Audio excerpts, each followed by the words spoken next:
All right, football season is upon us, and what makes football season a little bit more exciting? Gambling. That's where today's video sponsor, MyBookie, comes in.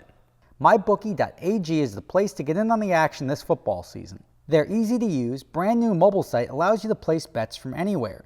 The games are twice as exciting with some skin in the game. And when you win, you get paid fast. MyBookie has live in-game betting on every NFL game.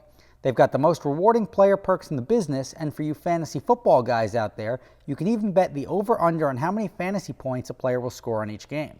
Plus, if you deposit with the promo code ROB, MyBookie will double your first deposit up to $1,000. With MyBookie, you play, you win, you get paid. So click the link in the description below. That's mybookie.ag, not .com, mybookie.ag. There's a link in the description. Use the promo code ROB. It'll double your first deposit up to $1,000. Good luck. All right, you may recognize this puppy. This is my Chevy Volt. And I know what you're saying. You're like, whoa, Rob, wasn't that car due back a month ago? Yeah, it was. So I guess the point of this video, and it's not that I have anything to do with this car. I've had it sitting around since it got towed. But what happens when you don't return your lease? This thing was due back July 14th, and I was like, oh shoot, I'm in Europe, I better return it before I go. I go to Europe, and I'm like, I don't have time to return it. I come back from Europe. I got back from Europe a month and a half ago. Nothing, like not even a call or anything like that. So I'm just waiting for something to happen, and boom, get a letter from GM Financial. I'm like, all right, finally, let's see what they say. It's just a privacy note. It's like, yeah, we respect your privacy, blah, blah, blah. I'm like, what about the car? I've got a lease with you. And I was curious as to whether they would continue to bill me the monthly rate, which was $273 a month. They did not bill me this month. And every time I call to make a reservation to go to the dealer, they're like, yeah, somebody will call you back. Nobody wants this car. But I'm going to bring it back today and find out just how, let's just say, screwed I am, right? Because, I mean, what happens when you don't return your lease? Apparently with GMAC, nothing. Nobody wants the car.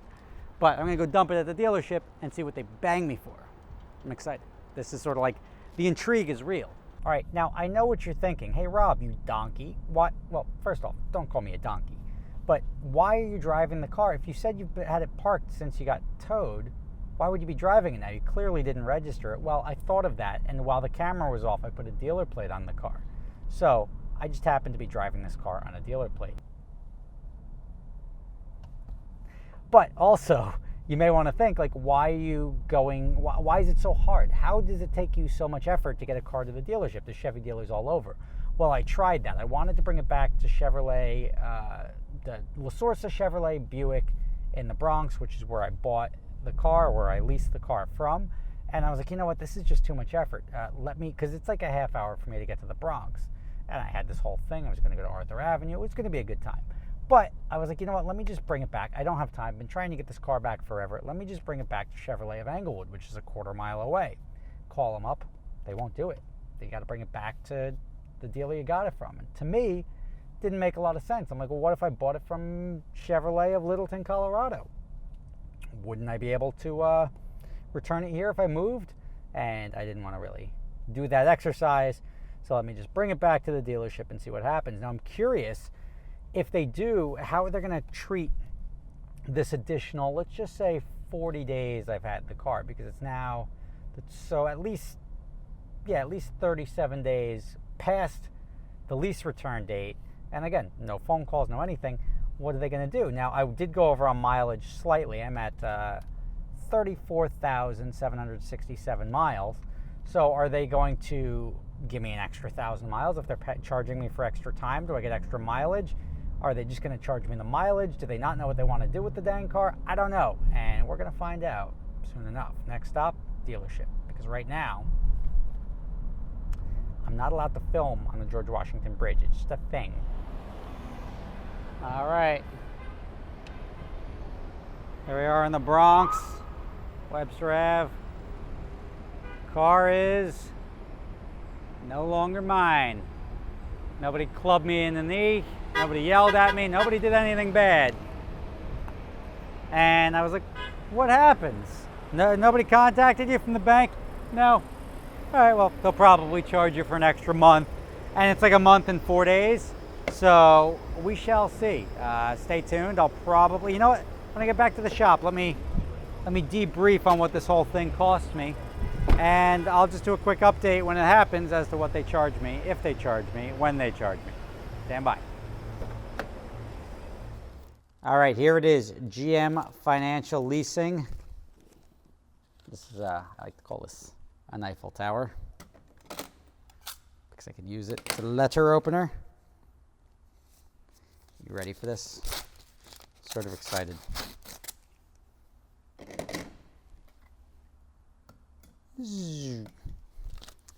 Let's see.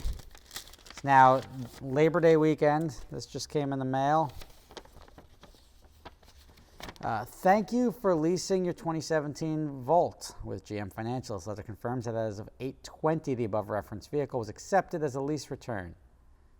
Please note you may be responsible for lease end charges. Great. So this is a letter that has provided me no closure except the fact that they've acknowledged that the car was returned back on the 20th. For termination at lease end, these charges would include unpaid monthly lease payments, unpaid fees, excess wear and tear and use charges, excess mileage charges, and a disposition fee if applicable. For early termination, a disposition fee is usually what they put in the beginning of the lease, though. That's when they add like $800 into the lease to clean up the car, the dents, the dings. For an early termination following the sale of the vehicle, you'll receive an end of lease. Okay, so, yeah, if you would like to know more, thank you. We look forward to your next purchase. Now, I haven't checked yet if anything has come out of my bank account, but they did have auto draft the entire time of the lease.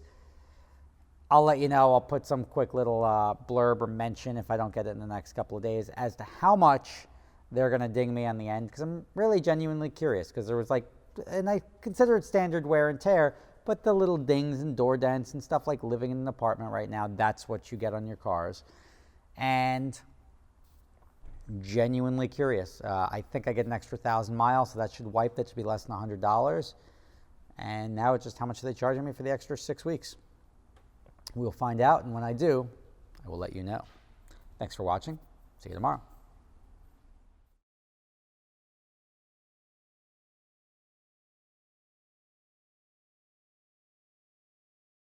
For those of you not familiar with my other company, I started a company called Adventure Drives, which combines driving and bucket list travel.